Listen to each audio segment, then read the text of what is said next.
เบิ้งพี่ลูกเบิ้งพี่เบิ้งวิธีพี่บ่ไปเบิ้งน้ำมันเบิ้งเก่าเบิ้งวิธีน้ำเบอร์3เขาเสร็จล่างเบอร์3มันแมนตัวนี้เรื่องต้นเขาต้องอาบประตูน้ำตัวนั้นเข้าก่อนเบิ้งวิธีตัวนั้นหลังจากนั้นเขาปล่อยน้ำลงให้มันอยู่ในอ่างประมาณ25 เซนแล้วเขาก็ไปอาบน้ำตองไว้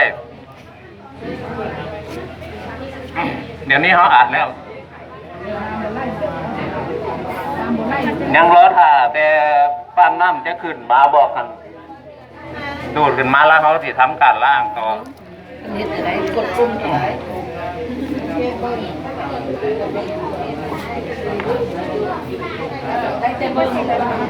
โดดได้อันนี้ปั้มน้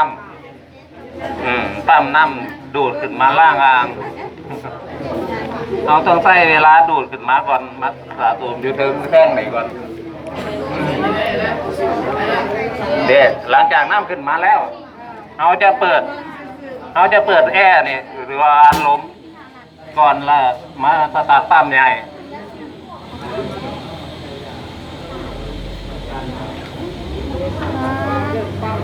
เขาเป่าลมประมาณ5 นาทีเขาใช้เวลา5 นาทีนี่ว่าเป่าลมตรงที่ว่าน้อยจะเพิ่มเดินขึ้นมาสู่หน้าน้ำกดมาหลังจากนั้นเขาจะใส่น้ำล่างที่ว่าเขาดูดขึ้นมาสู่ออกเลยไหลลงสู่น้ำออก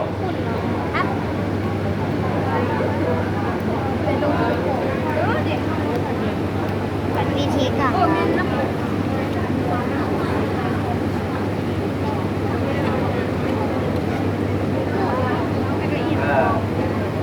ถ้าว่าตั้งเขาโบราณอ่างนี่หัวปืนของอ่างมันจะตันไปเท่าเล็กเท่าน้อยแล้วเขาจะตอกน้ำลงก็ได้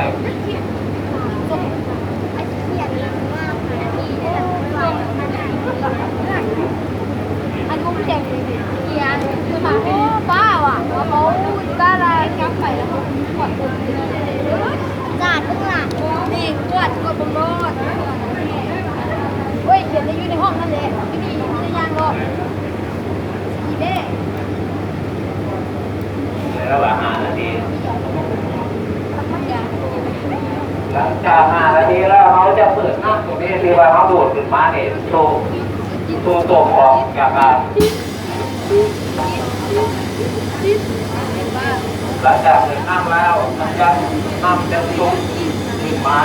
น้ำปลาขึ้นมาสู่อันที่ตัวออกร่วมรวมจากขอบปลาเอาน้ำใสให้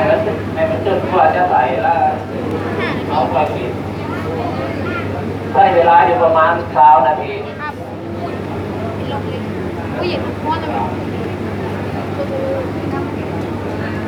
แล้วผ่านก่อนที่ห้องค่ะก่อนที่หนักเขาผ่านออกมาพอสื่อผู้ไก่เอาเลยหลายๆสื่อผู้เป็นแบบนี้แล้วผ่านเขียนก่อนนะเขียนอะไรอะไรเนี่ยแกะอันออกมาแกะอันออกมารู้คืออะไรที่การก็เหมือนอย่างไม่พูดนะคุณหลังจากน้ำขึ้นมาแบบที่เราจะปิดปั๊มลมไว้เหลือแต่ปั๊มน้ำล่างไหลออกเอาใช้เวลาล่าง20 นาทีและ500เสียน้ำมันจะเสียน้ำอยู่510 เมตร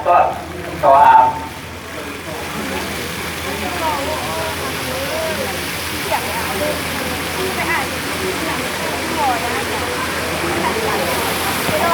เอาจะไหลลงน้ำขวางเลยเอาจนตัวจะนั่งใส่ตาตัวเก่งหรือว่า20 นาทีฝ่ายยั่ว